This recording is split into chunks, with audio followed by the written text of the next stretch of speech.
श्रीलक्ष्मीनारायणकवचं श्रीगणेशाय नमः। श्रीभैरव उवाच अधुना देवि वक्ष्यामि लक्ष्मीनारायणस्य ते कवचं मन्त्रगर्भं च वज्रपञ्जरकाख्यया। श्रीवज्रपञ्जरं नाम कवचं परमाद्भुतं रहस्यं सर्वदेवानां साधकानां विशेषतः यं धृत्वा भगवान् देवः प्रसीदति परः पुमान् यस्य धारणमात्रेण ब्रह्मालोकपितामहः ईश्वरोऽहं शिवो भीमो वासवोऽपि दिवस्पतिः सूर्यस्तेजोनिधिर्देवी चन्द्रर्मास्तारकेश्वरः वायुश्च बलवान् लोके वरुणो यादसां पतिः कुबेरोऽपि धनाध्यक्षो धर्मराजो यमः स्मृतः यं धृत्वा सहसा विष्णुः संहरिष्यति दानवान् जघान रावणादिश्च किं वक्ष्येऽहमतः परम् कवचस्यास्य सुभगे कथितोऽयं मुनिः शिवः त्रिष्टुप्छन्दो देवता च लक्ष्मीनारायणो मतः रमा बीजं पराशक्तिस्तारं कीलकमीश्वरी भोगापवर्गसिद्ध्यर्थं विनियोग इति स्मृतः विनियोगः। ॐ अस्य श्रीलक्ष्मीनारायणकवचस्य शिवऋषिः त्रिष्टुप्छन्दः श्रीलक्ष्मीनारायणदेवता श्रीं बीजं ह्रीं शक्तिः ॐ कीलकं भोगापवर्गसिद्ध्यर्थे पाठे विनियोगः। अथ ध्यानं पूर्णेन्दुवदनं पीतवसनं कमलासनं लक्ष्म्याश्रितं चतुर्बाहुं लक्ष्मीनारायणं भजे। अथ कवचम् ॐ वासुदेवोऽवतु मे मस्तकं सशिरोरुहं ह्रीं ललाटं सदा पातु लक्ष्मीविष्णुः समन्ततः हसौः नेत्रे वता लक्ष्मी गोविन्दो जगतां पतिः ह्रीं नासां सर्वदा पातु लक्ष्मीदामोदरः प्रभुः श्रीं मुखं सततं पातु देवो लक्ष्मीत्रिविक्रमः लक्ष्मीकण्ठं सदा पातु देवो लक्ष्मीजनार्दनः नारायणाय बाहू मे पातु लक्ष्मीगदाग्रजः नमः पार्श्वौ सदा पातु लक्ष्मीनन्दैकनन्दनः अं आं इं ईं पातु वक्षो ॐ लक्ष्मीत्रिपुरेश्वरः ॐ ह्रीं ह्रीं पातु कुक्षिं ह्रीं लक्ष्मीगरुडध्वजः ल्रीं ल्रीं ऐं ऐं पातु पृष्ठं हसौः लक्ष्मीनृसिंहकः ॐ औं अं अः पातु नाभिं ह्रीं लक्ष्मीविष्टरस्रवः कं खं गं घं गुदं पातु श्रीं लक्ष्मीकैटभान्तकः चं छं झं झं पातु शिशनं लक्ष्मीश्वरः प्रभुः टं ठं डं ढं कटिं पातु नारायणाय नायकः तं थं दं धं पातु चोरु नमो लक्ष्मीजगत्पतिः पं फं बं भं पातु जानु ॐ ह्रीं लक्ष्मीचतुर्भुजः यं रं लं वं पातु जङ्घे हसौः लक्ष्मीगदाधरः शं शं शं हं पातु गुल्फौ ह्रीं श्रीं लक्ष्मीरथाङ्गभृत् लं क्ष पातु सदा पातु मूलं लक्ष्मीसहस्रपात् गं यं णं नं मं मे पातु लक्ष्मीसह सकलं वपुः इन्द्रो मां पूर्वतः पातु वह्निर्वह्नौ सदावतु यमो मां दक्षिणे पातु नैऋत्यां निरतिश्च मां वरुणः पश्चिमे व्यान्मां वायव्येवतु मां मरुत् उत्तरे धनदः पाया दैशान्यामीशरोवतु वज्रशक्तिदण्डखड्ग पाशयष्टिध्वजाङ्किताः शशूलाः सर्वदा पान्तु दिगीशाः परमार्थदाः अनन्तः पात्वधो नित्य मूर्ध्वे ब्रह्मावताच्च मां दश दिक्षु सदा पातु लक्ष्मीनारायणः प्रभुः प्रभाते पातु मां विष्णुर्मध्याह्ने वासुदेवकः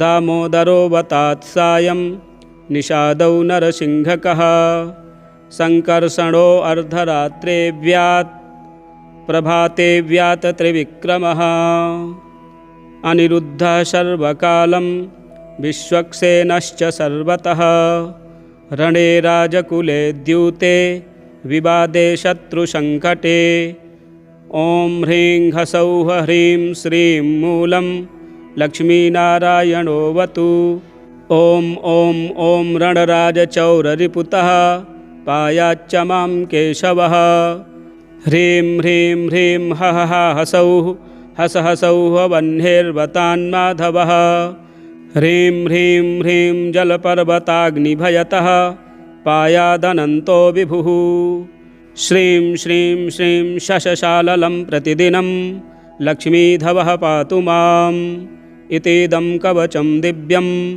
वज्रपञ्जरकाभिधं लक्ष्मीनारायणस्येष्टं चतुर्वर्गफलप्रदं सर्वसौभाग्यनिलयं सर्वसारस्वतप्रदं लक्ष्मीशं वननं तत्त्वं परमार्थरसायनं मन्त्रगर्भं जगत्सारं रहस्यं त्रिदिवौकशां दशावारं पठेद्रात्रौ रतान्ते वैष्णवोत्तमः स्वप्ने वरप्रदं पश्येन् लक्ष्मीनारायणं सुधीः त्रिसन्ध्यं यः पठेन्नित्यं कवचं मन्मुखोदितं स याति परमं धाम वैष्णवं वैष्णवेश्वरः महाचीनपदस्थोऽपि यः पठेदात्मचिन्तकः आनन्दपूरितस्तूर्णं लभेद्मोक्षं स साधकः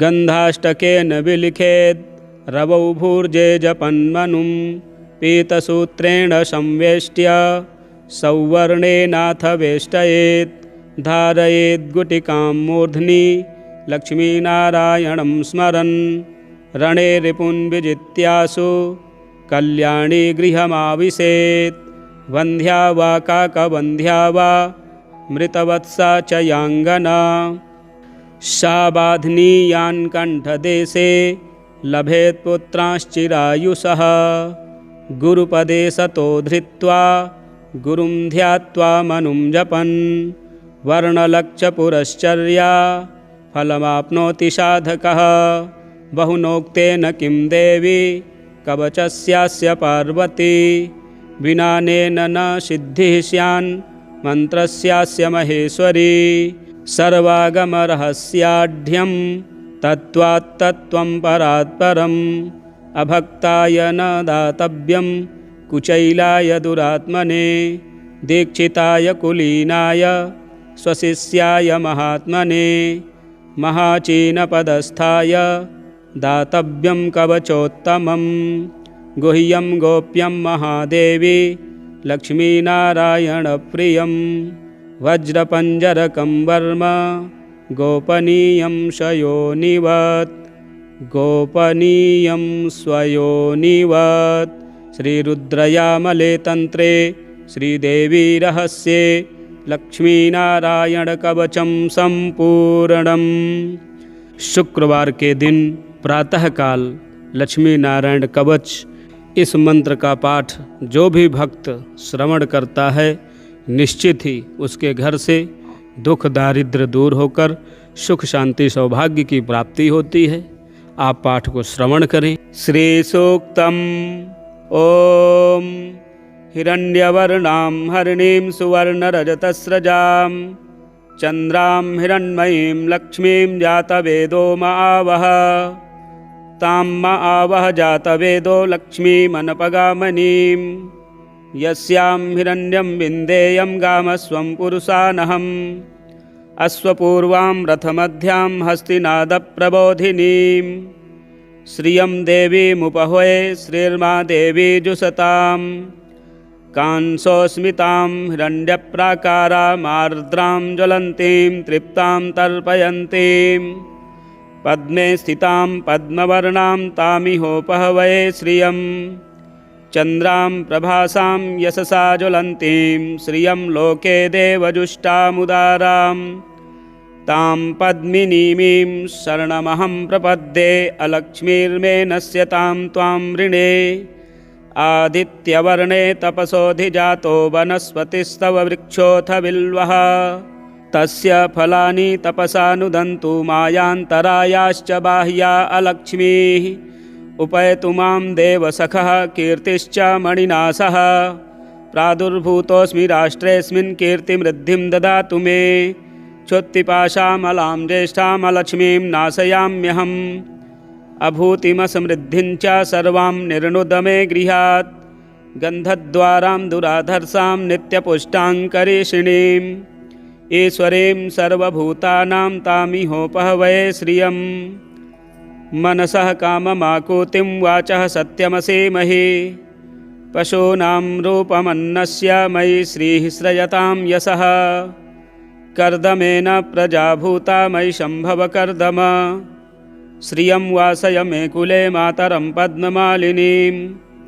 आपः सृजन्तु स्निग्धानि चिकिलितवस मे गृहे निचदेवीं मातरं श्रियं वासय मे कुले आर्द्रां पुष्करिणीं पुष्टिं पिङ्गलां पद्ममालिनीं चन्द्रां हिरण्मयीं लक्ष्मीं जातवेदो मावह आर्द्रां यः करिणीं यष्टिं सुवर्णां हेममालिनीं सूर्यां हिरण्मयीं लक्ष्मीं जातवेदो मावह तां मावह जातवेदो लक्ष्मीमनपगामिनीं यस्यां हिरण्यं प्रभूतं गावो दास्यो स्वान्विन्देयं पुरुषानहं यः शुचिप्रयतो भूत्वा जुह्यादाज्यमन्वहं श्रियः पञ्चदशर्चं च श्रीकामः सततं जपेत् श्रियः पञ्चदशर्चं च श्रीकामः सततं जपेत् श्रीसूक्तमहामन्त्रं सम्पूर्णम् कुलदेवी स्तोत्रम् नमस्ते श्रीशिवाय कुलाराध्या कुलेश्वरी कुलसंरक्षणी माता कौलिकज्ञानप्रकाशिनी वन्दे श्रीकुलपूज्या त्वां कुलाम्बा कुलरक्षिणी वेदमाता जगन्माता लोकमाता हितैषिणी आदिशक्तिसमुद्भूता त्वया हि कुलस्वामिनी विश्ववन्द्यां महाघोरां त्राहि मां शरणागतः त्रैलोक्यहृदयं शोभे देवि त्वं परमेश्वरी भक्तानुग्रहकारिणी कुलदेवी नमोऽस्तु ते महादेवप्रियङ्करी बालानां हितकारिणी कुलवृद्धिकरी माता त्राहि मां शरणागतं चिदग्निमण्डलसम्भूता राज्यवैभवकारिणी प्रकटितां सुरेशानि वन्दे त्वां कुलगौरवां त्वदीये कुले जातः त्वामेव शरणं गतः त्वत्वत्सलोऽहम् आद्ये त्वं रक्ष रक्षाधुना कुलाष्टकमिदं पुण्यं नित्यं यः सुकृती पठेत् तस्य वृद्धिकुले जातः प्रसन्ना कुलेश्वरी कुलदेवी स्तोत्रमिदं सुपुण्यं ललितं तथा अर्पयामि भवद्भक्त्या त्राहि मां शिवगेहनी अर्पयामि भवद्भक्त्या त्राहि मां शिवगेहिनी। कुलदेवी शिवाय माता की सदा ही जय। आपके समस्त कार्य सिद्ध होंगे। जय माँ दुर्गे। श्री लक्ष्मी नारायण कवचम श्री गणेशाय नमः। श्री भैरव उवाच अधुना देवी वक्ष्यामि लक्ष्मीनारायणस्य ते कवचं मन्त्रगर्भं च वज्रपञ्जरकाख्यया। श्रीवज्रपञ्जरं नाम कवचं परमाद्भुतं, रहस्यं सर्वदेवानां साधकानां विशेषतः। यं धृत्वा भगवान् देवः प्रसीदति परः पुमान्, यस्य धारणमात्रेण ब्रह्मालोकपितामहः। ईश्वरोऽहं शिवो भीमो वासवोऽपि दिवस्पतिः, सूर्यस्तेजोनिधिर्देवी चन्द्रर्मास्तारकेश्वरः। वायुश्च बलवान् लोके वरुणो यादसाम्पतिः, कुबेरोऽपि धनाध्यक्षो धर्मराजो यमः स्मृतः। यं धृत्वा सहसा विष्णुः संहरिष्यति दानवान्, जघान रावणादिश्च किं वक्ष्येऽहमतः परम्। कवचस्यास्य सुभगे कथितोऽयं मुनिः शिवः, त्रिष्टुप्छन्दो देवता च लक्ष्मीनारायणो मतः। रमा बीजं पराशक्तिस्तारं कीलकमीश्वरी, भोगापवर्गसिद्ध्यर्थं विनियोग इति स्मृतः। विनियोगः ॐ अस्य श्रीलक्ष्मीनारायणकवचस्य शिवऋषिः त्रिष्टुप्छन्दः। श्रीलक्ष्मीनारायणदेवता श्रीं बीजं ह्रीं शक्तिः ॐ कीलकं।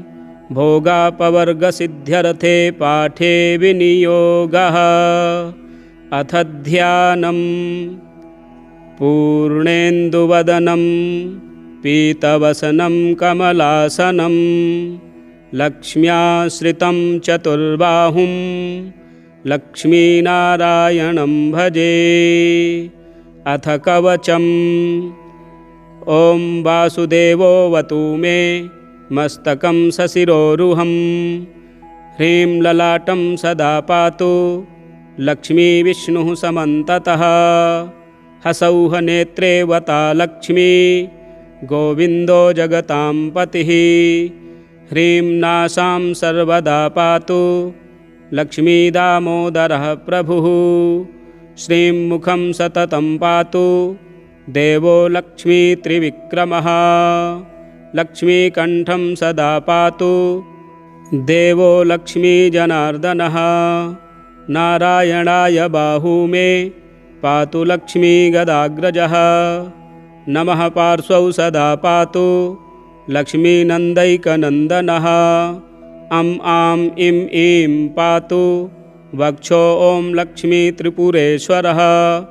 ॐ ह्रीं ह्रीं पातु कुक्षिं ह्रीं लक्ष्मीगरुडध्वजः। ल्रीं ल्रीं ऐं ऐं पातु पृष्ठं हसौः लक्ष्मीनृसिंहकः। ॐ औं अं अः पातु नाभिं ह्रीं लक्ष्मीविष्टरस्रवः। कं खं गं घं गुदं पातु श्रीं लक्ष्मीकैटभान्तकः। चं छं झं झं पातु शिशनं लक्ष्मी लक्ष्मीश्वरः प्रभुः। टं ठं डं ढं कटिं पातु नारायणाय नायकः। तं थं दं धं पातु चोरु नमो लक्ष्मी जगत्पतिः। पं फं बं भं पातु जानु ॐ ह्रीं लक्ष्मी चतुर्भुजः। यं रं लं वं पातु जङ्घे हसौः लक्ष्मी गदाधरः। शं शं शं हं पातु गुल्फौ ह्रीं श्रीं लक्ष्मीरथाङ्गभृत्। लं क्ष पातु सदा पातु मूलं लक्ष्मीसहस्रपात्। गं यं णं नं मं मे पातु लक्ष्मीसह सकलं वपुः। इन्द्रो मां पूर्वतः पातु वह्निर्वह्नौ सदावतु। यमो मां दक्षिणे पातु नैऋत्यां नृतिश्च मां। वरुणः पश्चिमे व्यान्मां वायव्येवतु मां मरुत्। उत्तरे धनदः पाया दैशान्यामीशरोवतु। वज्रशक्तिदण्डखड्ग पाशयष्टिध्वजाङ्किताः शशूलाः सर्वदा पान्तु दिगीशाः परमार्थदाः। अनन्तः पात्वधो नित्य मूर्ध्वे ब्रह्मावताच्च मां। दशदिक्षु सदा पातु लक्ष्मीनारायणः प्रभुः। प्रभाते पातु मां विष्णुर्मध्याह्ने वासुदेवकः। दामोदरो वतात्सायं निषादौ नरसिंहकः। सङ्कर्षणो अर्धरात्रे व्यात् प्रभाते व्यात त्रिविक्रमः। अनिरुद्धः सर्वकालं विश्वक्सेनश्च सर्वतः। रणे राजकुले द्यूते विवादे शत्रुसङ्कटे। ॐ ह्रीं ह्सौः ह्रीं श्रीं मूलं लक्ष्मीनारायणोऽवतु। ॐ ॐ ॐ रणराजचौररिपुतः पायाच्च मां केशवः। ह्रीं ह्रीं ह्रीं हः हसौः हस हसौः वह्नेर्वतान्माधवः। ह्रीं ह्रीं ह्रीं जलपर्वताग्निभयतः पायादनन्तो विभुः। श्रीं श्रीं श्रीं शशशाललं प्रतिदिनं लक्ष्मीधवः पातु माम्। इतीदं कवचं दिव्यं वज्रपञ्जरकाभिधं लक्ष्मीनारायणस्येष्टं चतुर्वर्गफलप्रदं। सर्वसौभाग्यनिलयं सर्वसारस्वतप्रदं लक्ष्मीसंवननं तत्त्वं परमार्थरसायनं। मन्त्रगर्भं जगत्सारं रहस्यं त्रिदिवौकशां। दशावारं पठेद्रात्रौ रतान्ते वैष्णवोत्तमः। स्वप्ने वरप्रदं पश्येन् लक्ष्मीनारायणं सुधीः। त्रिसन्ध्यं यः पठेन्नित्यं कवचं मन्मुखोदितं। स याति परमं धाम वैष्णवं वैष्णवेश्वरः। महाचीनपदस्थोऽपि यः पठेदात्मचिन्तकः। आनन्दपूरितस्तूर्णं लभेद्मोक्षं स साधकः। गन्धाष्टकेन विलिखेद् रवौ भूर्जे जपन्मनुं।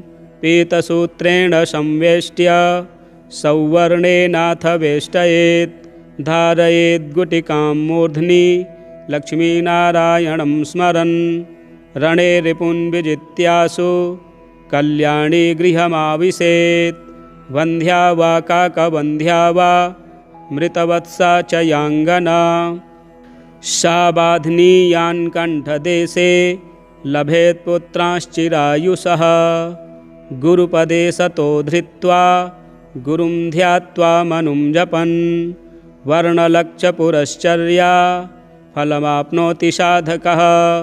बहुनोक्तेन किं देवी कवचस्यास्य पार्वती।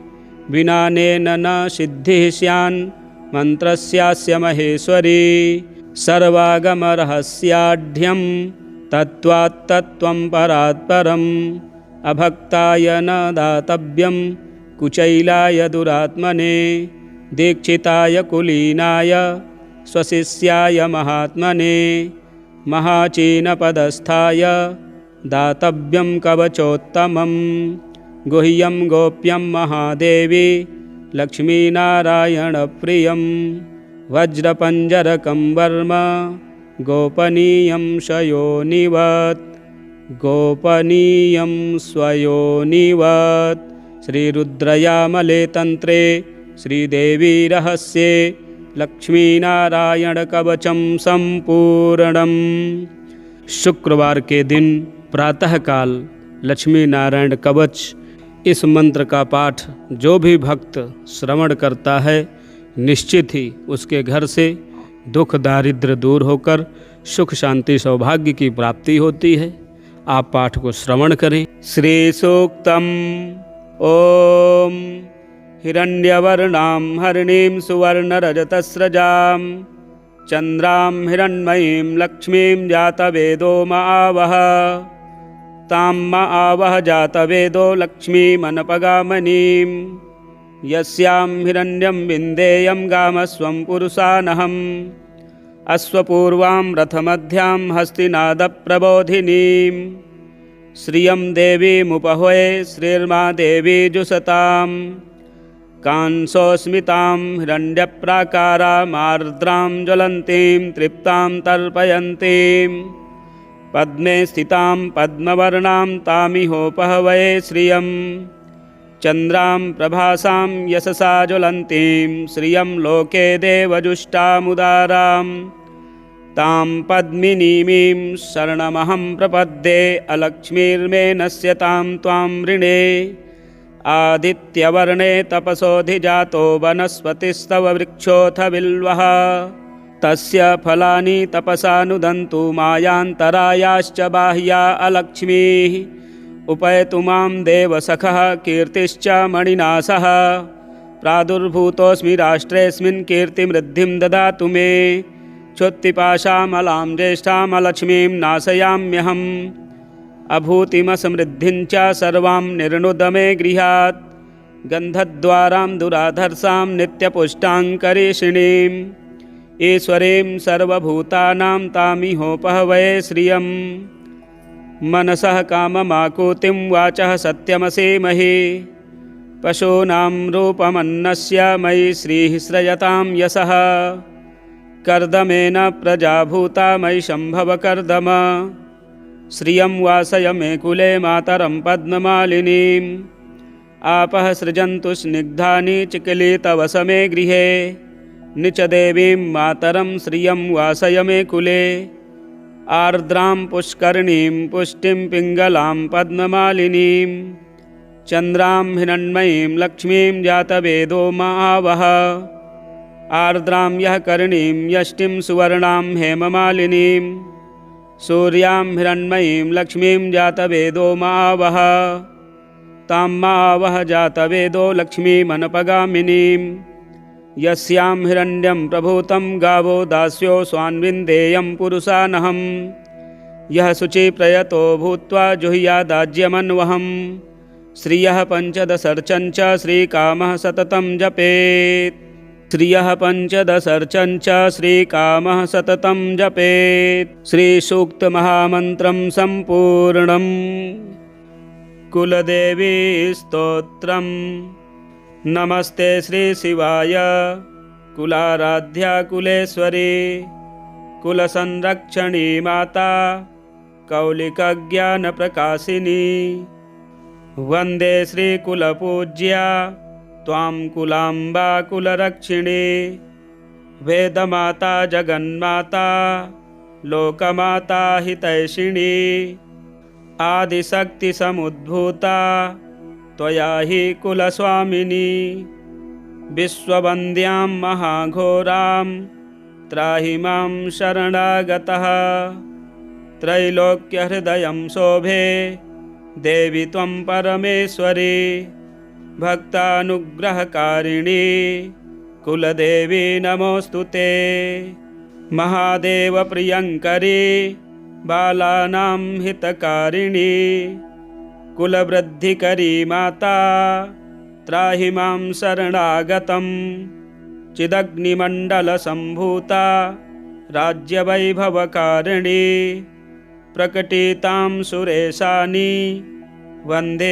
त्वां कुलगौरवां त्वदीये कुले जातः त्वामेव शरणं गतः त्वत्वत्सलोऽहम् आद्ये त्वं रक्ष रक्षाधुना कुलाष्टकमिदं पुण्यं नित्यं यः सुकृती पठेत् तस्य वृद्धिकुले जातः प्रसन्ना कुलेश्वरी कुलदेवी स्तोत्रमिदं सुपुण्यं ललितं तथा अर्पयामि भवद्भक्त्या त्राहि मां शिवगेहनी अर्पयामि भवद्भक्त्या त्राहि मां शिवगेहिनी। कुलदेवी शिवाय माता की सदा ही जय। आपके समस्त कार्य सिद्ध होंगे। जय माँ दुर्गे। श्री लक्ष्मी नारायण कवचम श्री गणेशाय नमः। श्री भैरव उवाच अधुना देवी वक्ष्यामि लक्ष्मीनारायणस्य ते कवचं मन्त्रगर्भं च वज्रपञ्जरकाख्यया। श्रीवज्रपञ्जरं नाम कवचं परमाद्भुतं रहस्यं सर्वदेवानां साधकानां विशेषतः यं धृत्वा भगवान् देवः प्रसीदति परः पुमान् यस्य धारणमात्रेण ब्रह्मालोकपितामहः ईश्वरोऽहं शिवो भीमो वासवोऽपि दिवस्पतिः सूर्यस्तेजो निधिर्देवी चन्द्रर्मास्तारकेश्वरः वायुश्च बलवान् लोके वरुणो यादसां पतिः कुबेरोऽपि धनाध्यक्षो धर्मराजो यमः स्मृतः यं धृत्वा सहसा विष्णुः संहरिष्यति दानवान् जघान रावणादिश्च किं वक्ष्येऽहमतः परम् कवचस्यास्य सुभगे कथितोऽयं मुनिः शिवः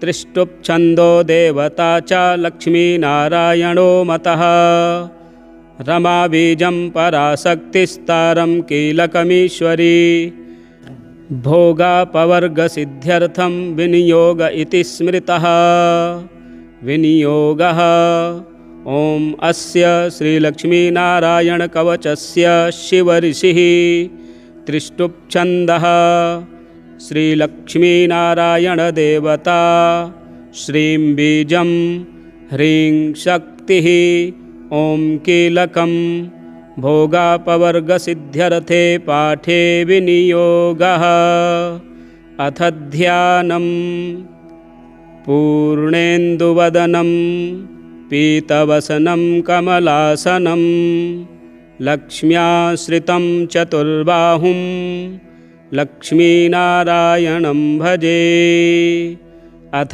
कवचम् ॐ वासुदेवोऽवतु मे मस्तकं सशिरोरुहं ह्रीं ललाटं सदा पातु लक्ष्मीविष्णुः समन्ततः हसौः नेत्रे वता लक्ष्मी गोविन्दो जगतां पतिः ह्रीं नासां सर्वदा पातु लक्ष्मीदामोदरः प्रभुः श्रीं मुखं सततं पातु देवो लक्ष्मीत्रिविक्रमः लक्ष्मीकण्ठं सदा पातु देवो लक्ष्मीजनार्दनः नारायणाय बाहू मे पातु लक्ष्मीगदाग्रजः नमः पार्श्वौ सदा पातु लक्ष्मीनन्दैकनन्दनः अं आं इं ईं पातु वक्षो ॐ लक्ष्मीत्रिपुरेश्वरः ॐ ह्रीं ह्रीं पातु कुक्षिं ह्रीं लक्ष्मीगरुडध्वजः ल्रीं ल्रीं ऐं ऐं पातु पृष्ठं हसौः लक्ष्मीनृसिंहकः ॐ औं अं अः पातु नाभिं ह्रीं लक्ष्मीविष्टरस्रवः कं खं गं घं गुदं पातु श्रीं लक्ष्मीकैटभान्तकः चं छं झं झं पातु शिशनं लक्ष्मीश्वरः प्रभुः टं ठं डं ढं कटिं पातु नारायणाय नायकः तं थं दं धं पातु चोरु नमो लक्ष्मीजगत्पतिः पं फं बं भं पातु जानु ॐ ह्रीं लक्ष्मीचतुर्भुजः यं रं लं वं पातु जङ्घे हसौः लक्ष्मीगदाधरः शं शं शं हं पातु गुल्फौ ह्रीं श्रीं लक्ष्मीरथाङ्गभृत् लं क्ष पातु सदा पातु मूलं लक्ष्मीसहस्रपात् गं यं णं नं मं मे पातु लक्ष्मीसह सकलं वपुः इन्द्रो मां पूर्वतः पातु वह्निर्वह्नौ सदावतु यमो मां दक्षिणे पातु नैऋत्यां नृतिश्च मां वरुणः पश्चिमे व्यान्मां वायव्येवतु मां मरुत् उत्तरे धनदः पाया दैशान्यामीशरोवतु वज्रशक्तिदण्डखड्ग पाशयष्टिध्वजाङ्किताः शशूलाः सर्वदा पान्तु दिगीशाः परमार्थदाः अनन्तः पात्वधो नित्य मूर्ध्वे ब्रह्मावताच्च मां दशदिक्षु सदा पातु लक्ष्मीनारायणः प्रभुः प्रभाते पातु मां विष्णुर्मध्याह्ने वासुदेवकः दामोदरो वतात् सायं निषादौ नरसिंहकः संकर्षणो अर्धरात्रे व्यात् प्रभाते व्यात त्रिविक्रमः अनिरुद्धः सर्वकालं विश्वक्सेनश्च सर्वतः रणे राजकुले द्यूते विवादे शत्रुसङ्कटे ॐ ह्रीं ह्सौः ह्रीं श्रीं मूलं लक्ष्मीनारायणोऽवतु। ॐ ॐ ॐ रणराजचौररिपुतः पायाच्च मां केशवः। ह्रीं ह्रीं ह्रीं हः ह्सौः हस हसौः वह्नेर्वतान्माधवः। ह्रीं ह्रीं ह्रीं जलपर्वताग्निभयतः पायादनन्तो विभुः। श्रीं श्रीं श्रीं शशशाललं प्रतिदिनं लक्ष्मीधवः पातु माम्। इतीदं कवचं दिव्यं वज्रपञ्जरकाभिधं लक्ष्मीनारायणस्येष्टं चतुर्वर्गफलप्रदं सर्वसौभाग्यनिलयं सर्वसारस्वतप्रदं लक्ष्मीसंवननं तत्त्वं परमार्थरसायनं मन्त्रगर्भं जगत्सारं रहस्यं त्रिदिवौकशां दशावारं पठेद्रात्रौ व्रतान्ते वैष्णवोत्तमः। स्वप्ने वरप्रदं पश्येन् लक्ष्मीनारायणं सुधीः त्रिसन्ध्यं यः पठेन्नित्यं कवचं मन्मुखोदितं स याति परमं धाम वैष्णवं वैष्णवेश्वरः। महाचीनपदस्थोऽपि यः पठेदात्मचिन्तकः आनन्दपूरितस्तूर्णं लभेद्मोक्षं स साधकः। गन्धाष्टकेन विलिखेद् रवौ भूर्जे जपन्मनुं पीतसूत्रेण संवेष्ट्य सौवर्णेनाथ वेष्टयेत् धारयेद्गुटिकां मूर्ध्नि लक्ष्मीनारायणं स्मरन् रणे रिपुन् विजित्यासु कल्याणी गृहमाविशेत्। वन्ध्या वा काकवन्ध्या वा मृतवत्सा च याङ्गना सा बाध्नीयान् कण्ठदेशे लभेत् पुत्रांश्चिरायुषः। गुरुपदे सतो धृत्वा गुरुं ध्यात्वा मनुं जपन् वर्णलक्षपुरश्चर्या फलमाप्नोति साधकः। बहुनोक्तेन किं देवी कवचस्यास्य पार्वती विनानेन न सिद्धिः स्यान् मन्त्रस्यास्य महेश्वरी। सर्वागमरहस्याढ्यं तत्त्वात्तत्त्वं परात्परम् अभक्ताय न दातव्यं कुचैलाय दुरात्मने दीक्षिताय कुलीनाय स्वशिष्याय महात्मने महाचीनपदस्थाय दातव्यं कवचोत्तमं गुह्यं गोप्यं महादेवी लक्ष्मीनारायणप्रियं वज्रपञ्जरकं वर्म गोपनीयं स्वयोनिवत् गोपनीयं स्वयोनिवत्। श्रीरुद्रयामले तंत्रे श्रीदेवी रहस्ये लक्ष्मीनारायणकवचं संपूर्णम्। शुक्रवार के दिन प्रातःकाल लक्ष्मी नारायण कवच इस मंत्र का पाठ जो भी भक्त श्रवण करता है निश्चित ही उसके घर से दुख दारिद्र्य दूर होकर सुख शांति सौभाग्य की प्राप्ति होती है। आप पाठ को श्रवण करें। श्री सूक्तम ओम हिरण्यवर्णां हरिणीं सुवर्णरजतस्रजां चंद्रां हिरण्मयीं लक्ष्मीं जातवेदो मावह तां मावह जातवेदो लक्ष्मीमनपगामनीं यस्यां हिरण्यं विन्देयं गामस्वं पुरुषानहम् अश्वपूर्वां रथमध्यां हस्तिनादप्रबोधिनीं श्रियं देवीमुपह्वये श्रीर्मा देवी जुषताम् कांसोस्मितां हिरण्यप्राकारामार्द्रां ज्वलन्तीं तृप्तां तर्पयन्तीं पद्मे स्थितां पद्मवर्णां तामिहोपहवये श्रियं चन्द्रां प्रभासां यशसा ज्वलन्तीं श्रियं लोके देवजुष्टामुदारां तां पद्मिनीमीं शरणमहं प्रपद्ये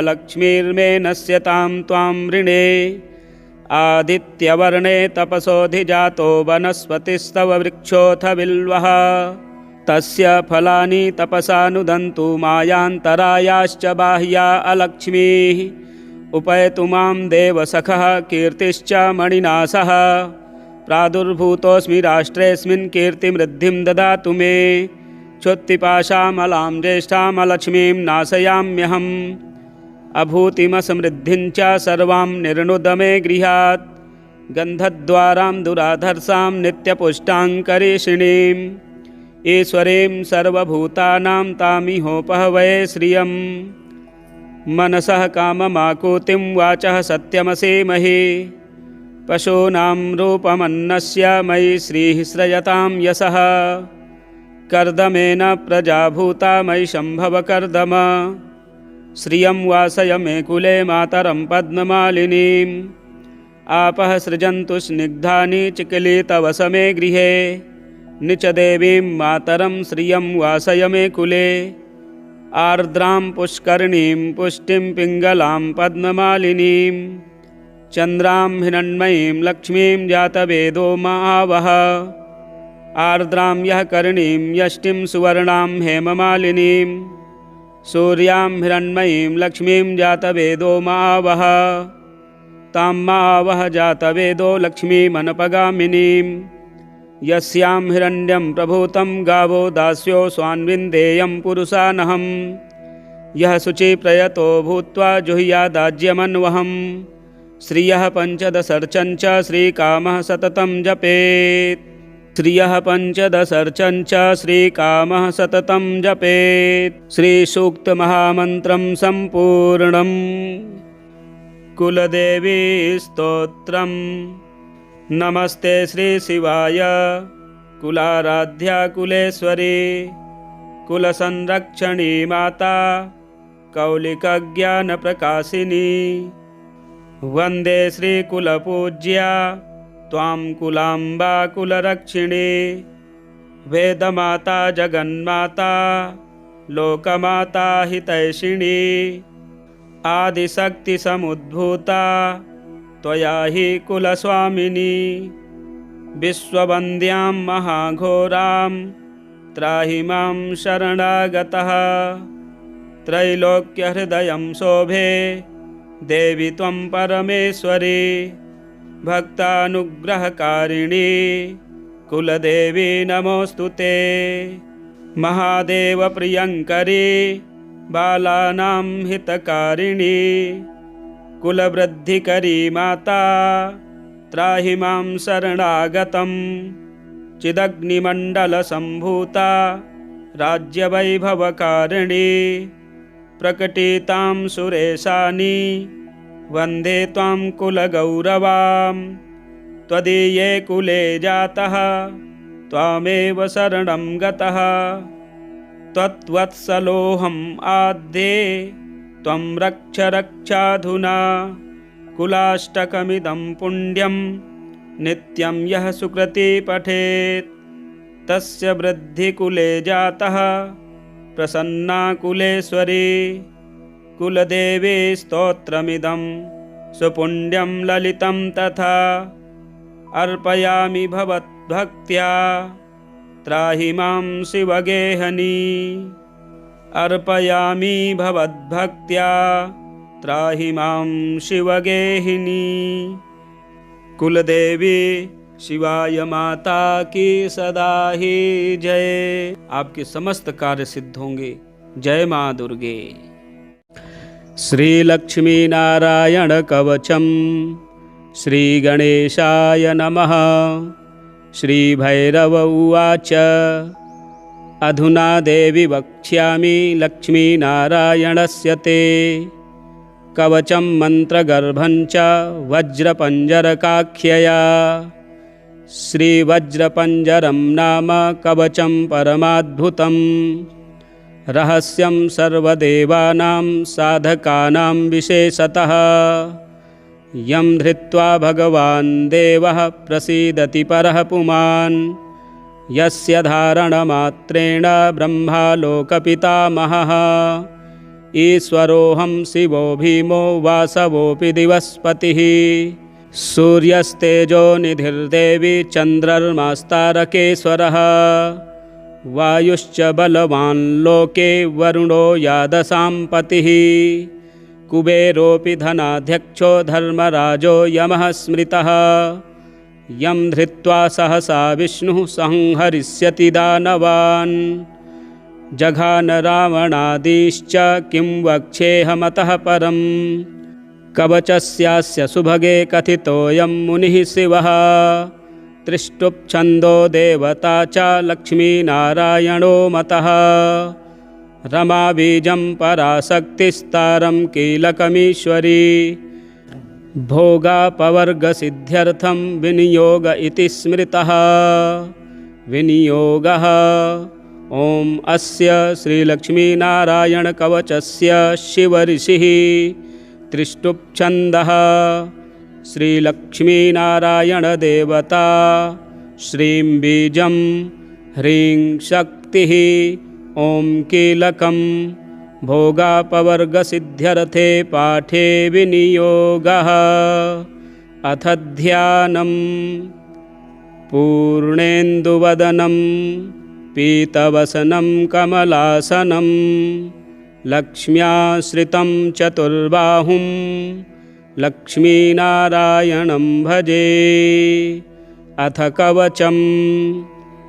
ॐ वासुदेवोऽवतु मे मस्तकं सशिरोरुहं ह्रीं ललाटं सदा पातु लक्ष्मीविष्णुः समन्ततः हसौः नेत्रे वता लक्ष्मी गोविन्दो जगतां पतिः ह्रीं नासां सर्वदा पातु लक्ष्मीदामोदरः प्रभुः श्रीं मुखं सततं पातु देवो लक्ष्मीत्रिविक्रमः लक्ष्मीकण्ठं सदा पातु देवो लक्ष्मीजनार्दनः नारायणाय बाहू मे पातु लक्ष्मीगदाग्रजः नमः पार्श्वौ सदा पातु लक्ष्मीनन्दैकनन्दनः अं आं इं ईं पातु वक्षो ॐ लक्ष्मीत्रिपुरेश्वरः ॐ ह्रीं ह्रीं पातु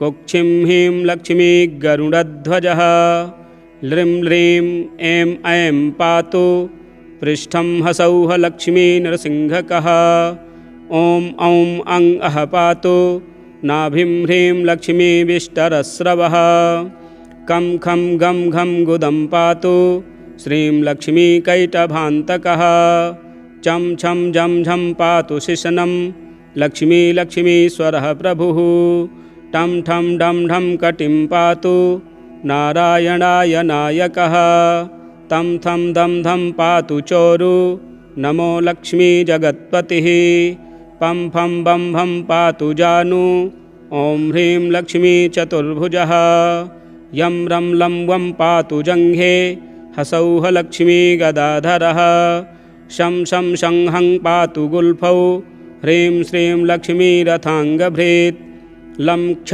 पातु सदा पातु मूलं लक्ष्मी सहस्रपात् गं यं णं नं मं मे पातु लक्ष्मी सह सकलं वपुः इन्द्रो मां पूर्वतः पातु वह्निर्वह्नौ सदावतु यमो मां दक्षिणे पातु नैऋत्यां नृतिश्च मां वरुणः पश्चिमे व्यान्मां वायव्येवतु मां मरुत् उत्तरे धनदः पाया दैशान्यामीशरोवतु वज्रशक्तिदण्डखड्ग पाशयष्टिध्वजाङ्किताः शशूलाः सर्वदा पान्तु दिगीशाः परमार्थदाः अनन्तः पात्वधो नित्य मूर्ध्वे ब्रह्मावताच्च मां दशदिक्षु सदा पातु लक्ष्मीनारायणः प्रभुः प्रभाते पातु मां विष्णुर्मध्याह्ने वासुदेवकः दामोदरो वतात् सायं निषादौ नरसिंहकः सङ्कर्षणो अर्धरात्रे व्यात् प्रभाते व्यात् त्रिविक्रमः अनिरुद्धः सर्वकालं विश्वक्सेनश्च सर्वतः। रणे राजकुले द्यूते विवादे शत्रुसङ्कटे। ॐ ह्रीं ह्सौः ह्रीं श्रीं मूलं लक्ष्मीनारायणोऽवतु। ॐ ॐ ॐ रणराजचौररिपुतः पायाच्च मां केशवः। ह्रीं ह्रीं ह्रीं हः हसौः हस हसौः वह्नेर्वतान्माधवः। ह्रीं ह्रीं ह्रीं जलपर्वताग्निभयतः पायादनन्तो विभुः। श्रीं श्रीं श्रीं शशशाललं प्रतिदिनं लक्ष्मीधवः पातु माम्। इतीदं कवचं दिव्यं वज्रपञ्जरकाभिधं लक्ष्मीनारायणस्येष्टं चतुर्वर्गफलप्रदं। सर्वसौभाग्यनिलयं सर्वसारस्वतप्रदं लक्ष्मीसंवननं तत्त्वं परमार्थरसायनं। मन्त्रगर्भं जगत्सारं रहस्यं त्रिदिवौकशां। दशावारं पठेद्रात्रौ व्रतान्ते वैष्णवोत्तमः। स्वप्ने वरप्रदं पश्येन् लक्ष्मीनारायणं सुधीः। त्रिसन्ध्यं यः पठेन्नित्यं कवचं मन्मुखोदितं स याति परमं धाम वैष्णवं वैष्णवेश्वरः। महाचीनपदस्थोऽपि यः पठेदात्मचिन्तकः आनन्दपूरितस्तूर्णं लभेद्मोक्षं स साधकः। गन्धाष्टकेन विलिखेद् रवौ भूर्जे जपन्मनुं पीतसूत्रेण संवेष्ट्य सौवर्णेनाथ वेष्टयेत्। धारयेद् गुटिकां मूर्ध्नि लक्ष्मीनारायणं स्मरन्। रणे रिपुन् विजित्यासु कल्याणी गृहमाविशेत्। वन्ध्या वा काकवन्ध्या वा मृतवत्सा च याङ्गना सा बाध्नीयान् कण्ठदेशे लभेत् पुत्रांश्चिरायुषः। गुरुपदे सतो धृत्वा गुरुं ध्यात्वा मनुं जपन् वर्णलक्षपुरश्चर्या फलमाप्नोति साधकः। बहुनोक्तेन किं देवी कवचस्यास्य पार्वती। विनानेन न सिद्धिः स्यान् मन्त्रस्यास्य महेश्वरी। सर्वागमरहस्याढ्यं तत्त्वात्तत्त्वं परात्परम्। अभक्ताय न दातव्यं कुचैलाय दुरात्मने। दीक्षिताय कुलीनाय स्वशिष्याय महात्मने। महाचीनपदस्थाय दातव्यं कवचोत्तमं। गुह्यं गोप्यं महादेवी लक्ष्मीनारायणप्रियं। वज्रपञ्जरकं वर्म गोपनीयं स्वयोनिवत्। गोपनीयं स्वयोनिवत्। श्रीरुद्रयामले तन्त्रे श्रीदेवी रहस्ये लक्ष्मीनारायणकवचं सम्पूर्णम्। शुक्रवार के दिन प्रातःकाल लक्ष्मी नारायण कवच इस मंत्र का पाठ जो भी भक्त श्रवण करता है निश्चित ही उसके घर से दुख दारिद्र्य दूर होकर सुख शांति सौभाग्य की प्राप्ति होती है। आप पाठ को श्रवण करें। श्री सूक्तम। ओम हिरण्यवर्णां हरिणीं सुवर्णरजतस्रजां चन्द्रां हिरण्मयीं लक्ष्मीं जातवेदो मावह। तां मावह जातवेदो लक्ष्मीमनपगामनीं। यस्यां हिरण्यं विन्देयं गामस्वं पुरुषानहम्। अश्वपूर्वां रथमध्यां हस्तिनादप्रबोधिनीं। श्रियं देवीमुपह्वये श्रीर्मा देवी जुषताम्। कांसोस्मितां हिरण्यप्राकारामार्द्रां ज्वलन्तीं तृप्तां तर्पयन्तीं। पद्मे स्थितां पद्मवर्णां तामिहोपह्वये श्रियं। चन्द्रां प्रभासां यशसा ज्वलन्तीं श्रियं लोके देवजुष्टामुदारां। तां पद्मिनीमीं शरणमहं प्रपद्ये अलक्ष्मीर्मे नश्यतां त्वां ऋणे। आदित्यवर्णे तपसोऽधिजातो वनस्पतिस्तव वृक्षोऽथ बिल्वः। तस्य फलानि तपसा नुदन्तु मायान्तरायाश्च बाह्या अलक्ष्मीः उपैतु मां देवसखः कीर्तिश्च मणिना सह प्रादुर्भूतोऽस्मि राष्ट्रेऽस्मिन् कीर्तिमृद्धिं ददातु मे क्षुत्पिपाशामलां ज्येष्ठामलक्ष्मीं नाशयाम्यहम् अभूतिमसमृद्धिं च सर्वां निर्णुद मे गृहात् गन्धद्वारां दुराधर्षां नित्यपुष्टाङ्करीषिणीम् ईश्वरीं सर्वभूतानां तामिहोपहवये श्रियं मनसः काममाकुतिं वाचः सत्यमसीमहि पशूनां रूपमन्नस्य मयि श्रीः श्रयतां यशः कर्दमेन प्रजाभूता मयि शम्भवकर्दम श्रियं वासय मे कुले मातरं पद्ममालिनीम् आपः सृजन्तु स्निग्धानि चिकिलितवस मे गृहे निचदेवीं मातरं श्रियं वासय मे कुले आर्द्रां पुष्करणीं पुष्टिं पिङ्गलां पद्ममालिनीं चन्द्रां हिरण्मयीं लक्ष्मीं जातवेदो मावह आर्द्रां यः करणीं यष्टिं सुवर्णां हेममालिनीं सूर्यां हिरण्मयीं लक्ष्मीं जातवेदो मावह तां मावह जातवेदो लक्ष्मीमनपगामिनीं यस्यां हिरण्यं प्रभूतं गावो दास्यो स्वान्विन्देयं पुरुषानहं यः शुचिप्रयतो भूत्वा जुह्यादाज्यमन्वहं श्रियः पञ्चदशर्चं च श्रीकामः सततं जपेत् श्रियः पञ्चदशर्चं च श्रीकामः सततं जपेत् श्रीसूक्तमहामन्त्रं सम्पूर्णम् कुलदेवी स्तोत्रम् नमस्ते श्री शिवाय कुलाराध्या कुलेश्वरी कुलसंरक्षणी माता कौलिकज्ञानप्रकाशिनी वन्दे श्रीकुलपूज्या त्वां कुलाम्बा कुलरक्षिणी वेदमाता जगन्माता लोकमाता हितैषिणी आदिशक्तिसमुद्भूता त्वया हि कुलस्वामिनी विश्ववन्द्यां महाघोरां त्राहि मां शरणागतः त्रैलोक्यहृदयं शोभे देवि त्वं परमेश्वरी भक्तानुग्रहकारिणी कुलदेवी नमोऽस्तु ते महादेवप्रियङ्करी बालानां हितकारिणी कुलवृद्धिकरी माता त्राहि मां शरणागतं चिदग्निमण्डलसम्भूता राज्यवैभवकारिणी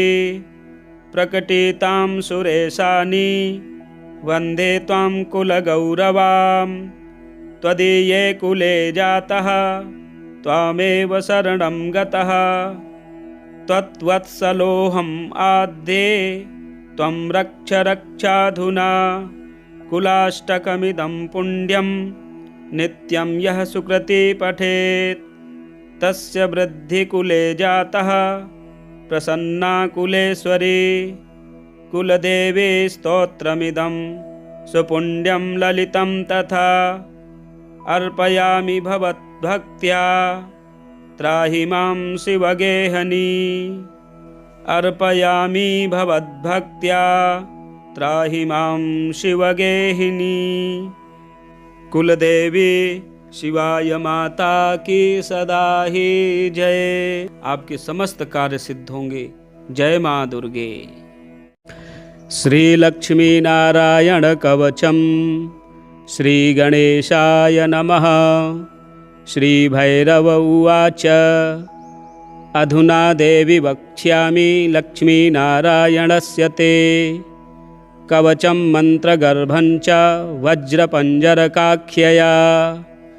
श्रीवज्रपञ्जरं नाम कवचं परमाद्भुतं रहस्यं सर्वदेवानां साधकानां विशेषतः यं धृत्वा भगवान् देवः प्रसीदति परः पुमान् यस्य धारणमात्रेण ब्रह्मालोकपितामहः ईश्वरोऽहं शिवो भीमो वासवोऽपि दिवस्पतिः सूर्यस्तेजो निधिर्देवी चन्द्रर्मास्तारकेश्वरः वायुश्च बलवान् लोके वरुणो यादसां पतिः कुबेरोऽपि धनाध्यक्षो धर्मराजो यमः स्मृतः यं धृत्वा सहसा विष्णुः संहरिष्यति दानवान् जघान रावणादिश्च किं वक्ष्येऽहमतः परम् कवचस्यास्य सुभगे कथितोऽयं मुनिः शिवः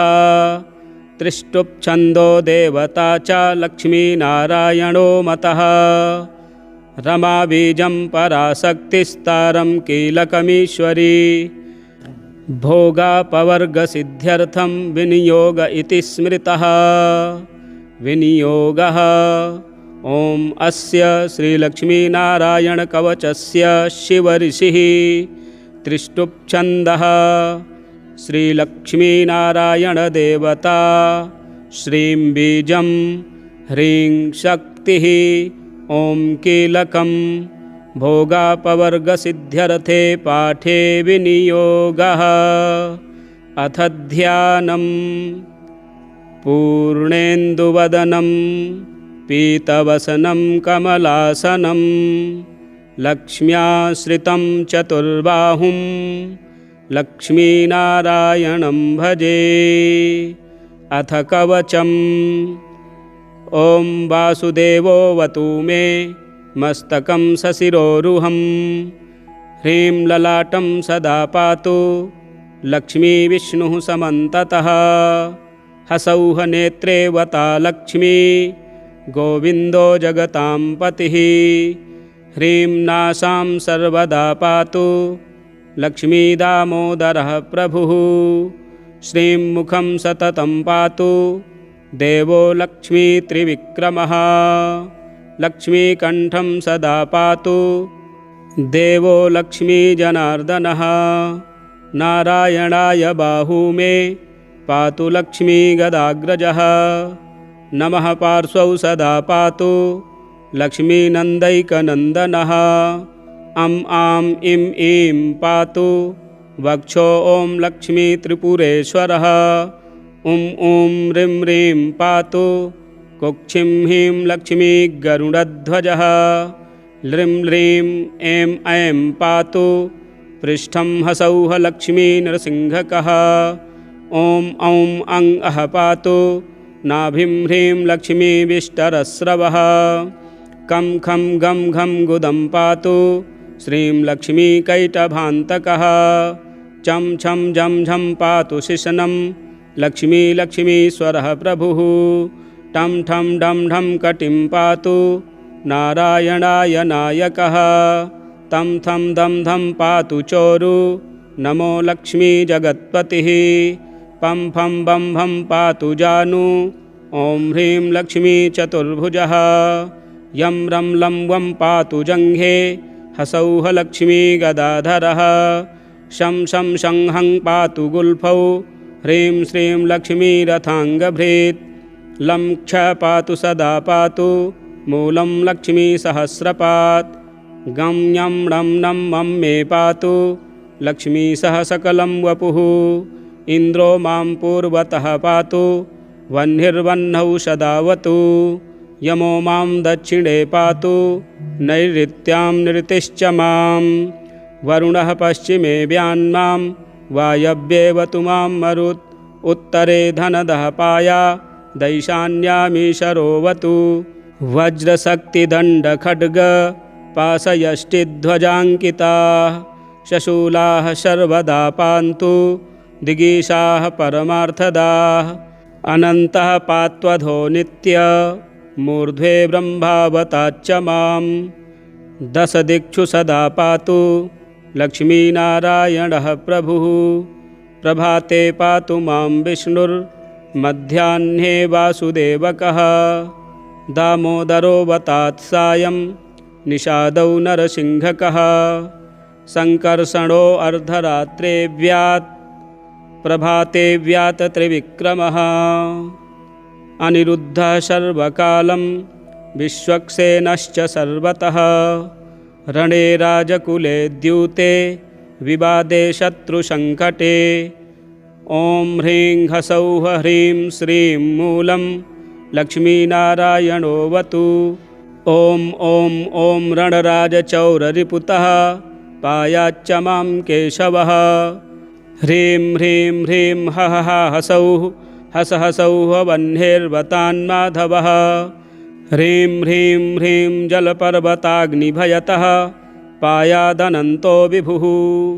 श्रीं श्रीं श्रीं शशशाललं प्रतिदिनं लक्ष्मीधवः पातु माम्। इतीदं कवचं दिव्यं वज्रपञ्जरकाभिधं लक्ष्मीनारायणस्येष्टं चतुर्वर्गफलप्रदं सर्वसौभाग्यनिलयं सर्वसारस्वतप्रदं लक्ष्मीशं वननं तत्त्वं परमार्थरसायनं मन्त्रगर्भं जगत्सारं रहस्यं त्रिदिवौकशां। दशावारं पठेद्रात्रौ व्रतान्ते वैष्णवोत्तमः। स्वप्ने वरप्रदं पश्येन् लक्ष्मीनारायणं सुधीः। त्रिसन्ध्यं यः पठेन्नित्यं कवचं मन्मुखोदितं स याति परमं धाम वैष्णवं वैष्णवेश्वरः। महाचीनपदस्थोऽपि यः पठेदात्मचिन्तकः आनन्दपूरितस्तूर्णं लभेद्मोक्षं स साधकः। गन्धाष्टकेन विलिखेद् रवौ भूर्जे जपन्मनुं पीतसूत्रेण संवेष्ट्य सौवर्णेनाथ वेष्टयेत्। धारयेद्गुटिकां मूर्ध्नि लक्ष्मीनारायणं स्मरन् रणे रिपुन् विजित्यासु कल्याणी गृहमाविशेत्।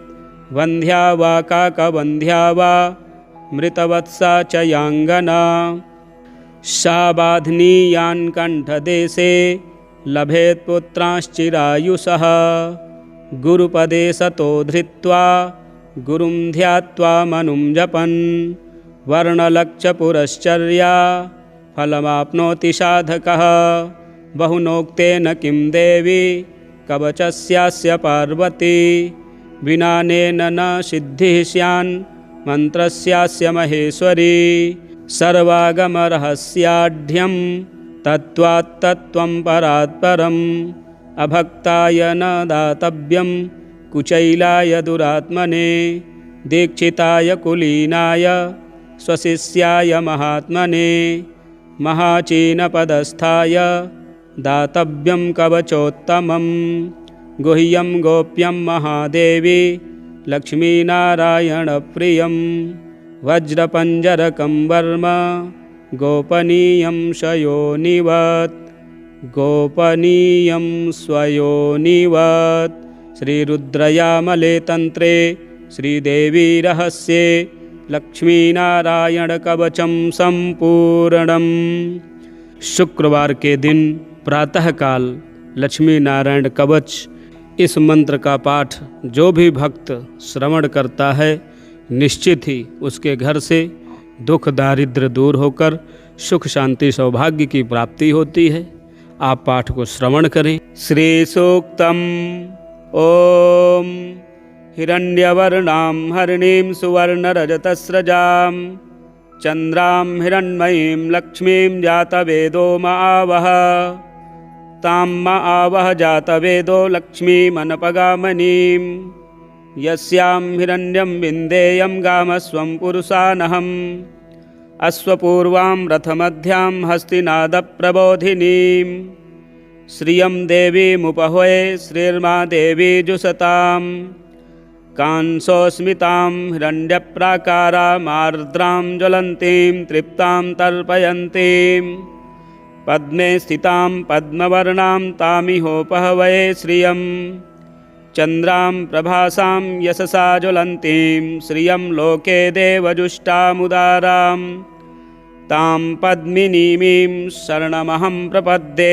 अलक्ष्मीर्मे नश्यतां त्वां ऋणे आदित्यवर्णे तपसोऽधिजातो वनस्पतिस्तव वृक्षोऽथ बिल्वः तस्य फलानि तपसा नुदन्तु मायान्तरायाश्च बाह्या अलक्ष्मीः उपैतु मां देवसखः कीर्तिश्च मणिनासः प्रादुर्भूतोऽस्मि राष्ट्रेऽस्मिन् कीर्तिमृद्धिं ददातु मे क्षुत्पिपाशामलां ज्येष्ठामलक्ष्मीं नाशयाम्यहम् अभूतिमसमृद्धिं च सर्वां निर्णुद मे गृहात् गन्धद्वारां दुराधर्षां नित्यपुष्टाङ्करीषिणीम् ईश्वरीं सर्वभूतानां तामिहोपहवये श्रियं मनसः काममाकुतिं वाचः सत्यमसीमहि पशूनां रूपमन्नस्य मयि श्रीः श्रयतां यशः कर्दमेन प्रजाभूता मयि शम्भव कर्दम श्रियं वासय मे कुले मातरं पद्ममालिनीम्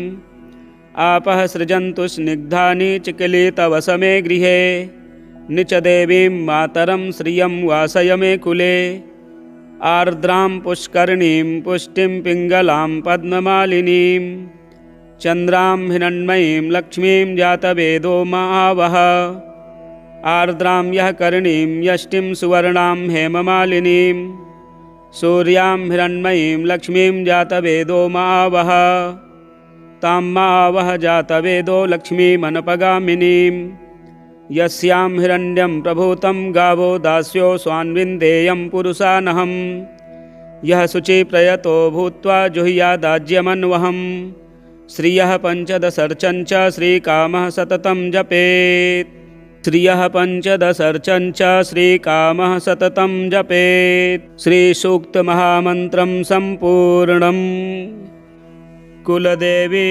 स्तोत्रम् नमस्ते श्रीशिवाय कुलाराध्या कुलेश्वरी कुलसंरक्षणी माता कौलिकज्ञानप्रकाशिनी वन्दे श्रीकुलपूज्या त्वां कुलाम्बा कुलरक्षिणी वेदमाता जगन्माता लोकमाता हितैषिणी आदिशक्तिसमुद्भूता त्वया हि कुलस्वामिनी विश्ववन्द्यां महाघोरां त्राहि मां शरणागतः त्रैलोक्यहृदयं शोभे देवी त्वं परमेश्वरी भक्तानुग्रहकारिणी कुलदेवी नमोऽस्तु ते महादेवप्रियङ्करी बालानां हितकारिणी कुलवृद्धिकरी माता त्राहि मां शरणागतं चिदग्निमण्डलसम्भूता राज्यवैभवकारिणी प्रकटितां सुरेशानि वन्दे त्वां कुलगौरवां त्वदीये कुले जातः त्वामेव शरणं गतः त्वत्वत्सलोऽहम् आद्ये त्वं रक्ष रक्षाधुना कुलाष्टकमिदं पुण्यं नित्यं यः सुकृती पठेत् तस्य वृद्धिकुले जातः प्रसन्ना कुलेश्वरी कुलदेवी स्तोत्रमिदं सुपुण्यं ललितं तथा अर्पयामि भवद्भक्त्या त्राहि मां शिवगेहनी अर्पयामि भवद्भक्त्या त्राहि मां शिवगेहिनी। कुलदेवी शिवाय माता की सदा ही जय। आपके समस्त कार्य सिद्ध होंगे। जय माँ दुर्गे।